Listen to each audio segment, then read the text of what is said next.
Guess it's time to do an update. I've been asked by at least a couple of people to finish the video or update to show what I've been doing on the RV.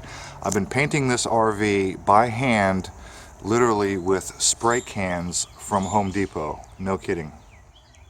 This is just an almond color for the top. And I want to reiterate what I said earlier to make sure that you use a high quality primer. This stuff right here is about $14 a can. So what I just did just now before I untaped it, I had a little bit of an issue right around here where it needed to be fixed. I had a little bit of a light spot down here that needed to be fixed. This portion right here I had in primer up until about an hour ago. I did the door, the entire door, did that a couple of days ago, and I replaced this weather stripping right here. Here's the old weather stripping. I tried cleaning it with soap and water, and then I rubbed it with acetone. It did a pretty good job, but I couldn't really get in the cracks very well. Plus, I didn't really want white. I mean, it made sense because it used to be a white RV, but now with, you know, black windows and black trim and black door handle, it made more sense to just go ahead and replace that with a fresh piece of black. That was about $8, no big deal there. This right here is where the old decal came across and swooped up and cut across right there. The sun is going to turn this back into a yellow, so I'm not really worried about that. Besides, you use these Mr. Clean magic eraser or magic sponge, and this is basically plastic right here, so I can actually scrub this pretty good and get most of it. There it goes, look at that. I can actually turn that back into a white plastic right there. It almost made that line go away. Almost. But again, the sun is going to bleach that. By the end of the season, that's going to be back to yellow again. So like I said, I had a little bit of a light spot right here, and I had a little bit of a crackling finish going on here. If you look very closely, I'm not sure if the camera's going to pick this up, but I basically had a squiggly tape line that kind of went like this. You see, it kind of went like that all the way up. And what I'm going to do is I'm going to cover that tape line. Let me see if I can get a good look at that. I'm not sure. There it is, right there. This is where I taped it off, and I just painted that just a minute ago. So this is all tacky right now. But the reason I did it that way is because of this.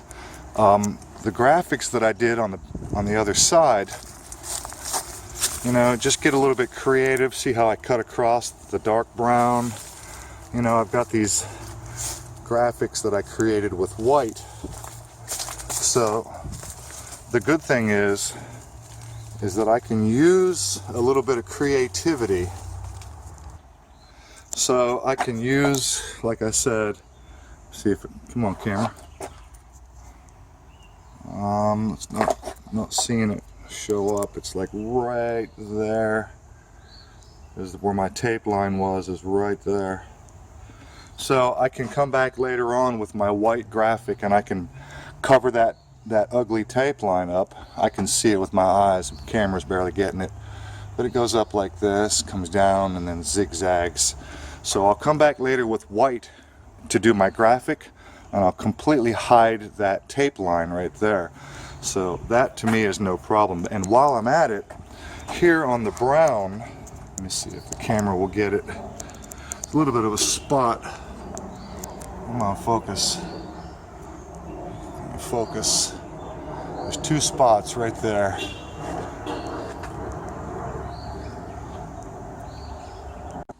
There they are, right there. That one and that one. I can actually get my graphic to come down, cut across this brown, and cover up those two little mistakes right there. So you get a little bit creative with the graphic to help me cover up some of my mistakes. Alright, I had one more issue right there. See what's going on there? A little bit of wrinkling. This is where the paint got a little bit too heavy, and underneath is the original or first layer of paint. So if it doesn't dry fast enough, what happens is the chemicals from the top layer soak into the under layer, causes the under layer to expand, and it causes that little bit of a wrinkling effect. That's just one of the issues you have to deal with doing this by hand, doing it outside, doing it on multiple coats. And again, I will, when I come back later after this is good and dry, I'll come back and I'll tape this off and I'll make my white zigzag graphic basically hide and cover up and fix all these little miniature mistakes. One other thing I want to point out is masking, covering everything up with plastic and tape, right, to try to keep the overspray under control. I mean, look at that little black flap. Look, this is a breeze. When you got a breeze, this is only 3 to 5 knots breeze. It's not even much, but it's enough to really mess you up when you're trying to mask. It's enough to mess you up to help try to keep your overspray under control. This is part of the problem. So temperature, moisture, and wind. So right now it's springtime. So I started this project in the fall of last year, and now it's springtime of 2018, and I'm trying to get this all finished up. I'm almost done. Got one little thing to finish. But masking is a big deal. Trying to keep your overspray under control. Masking is, it's like half of the damn battle right here, trying to deal with the wind and trying to keep the overspray under control. So there it is. I'm almost done. One little spot to do under the window, one spot to do above the window, and then I'll come back and I'll do my graphics, fix my mistakes, and make it look good. Almost done.